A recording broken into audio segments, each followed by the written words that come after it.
वंचित आणि शिवसेनेची जी युती आहे ती नेमकी कुठपर्यंत आहे? सातत्याने वंचितकडून तुम्हाला प्रस्ताव दिले जात आहेत, 12 जागांची मागणी त्यांनी केलेली आहे. तर असंही म्हटलं जात आहे की तुमची जी युती आहे ती काँग्रेसमुळे तुटणार आहे. तसं काय आहे का? नाही. मी याच्या आधीही म्हटलं बघा, इथे सगळेच पक्ष महत्त्वाचे आहेत भाजपच्या विरोधात लढताना. त्यामुळे प्रकाश आंबेडकरांचा पक्षसुद्धा तितकाच महत्त्वाचा आहे. मात्र ज्या वेळेला आपण महाविकास आघाडी म्हणून भाषा करत आहोत किंवा काही बोलणी करत आहोत, तर मला असं वाटतं की हे खूप वेळेच्या आधीचं स्टेटमेंट असेल. अजून जागा वाटपाच्या संबंधाने असणाऱ्या ज्या चर्चेच्या फेऱ्या आहेत त्या अधिकृत फेऱ्या अजिबात सुरू झालेल्या नाहीत. त्याच्या आधीच कुठलंही स्टेटमेंट करणं हे मला नाही वाटत की फार परिपक्वतेचं असेल. पण एक निश्चित की सगळ्याच पक्षांनी भाजपच्या विरोधात उभं राहिलं पाहिजे, या एका मुद्द्यावर आम्ही ठाम आहोत.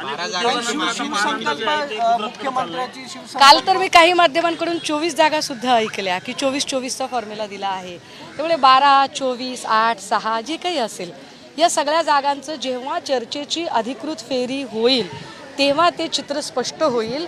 आणि मला नाही वाटत, जेवढं काही मला माझ्या पक्षातल्या घडामोडी माहिती आहेत त्यानुसार कुठेही जागा वाटपाची अधिकृत फेरी झालेली आहे.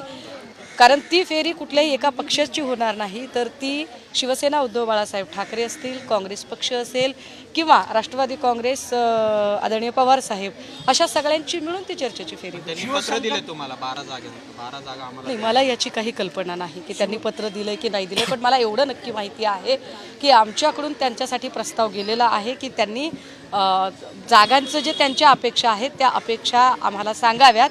मात्र त्यांच्याकडून पत्र आलंय की नाही यावरती मला निश्चितपणे माहीत नाही.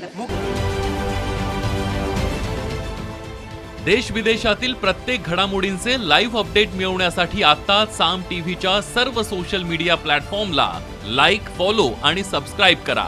तसंच सर्व नोटिफिकेशनसाठी बेल आयकॉन प्रेस करायला विसरू नका.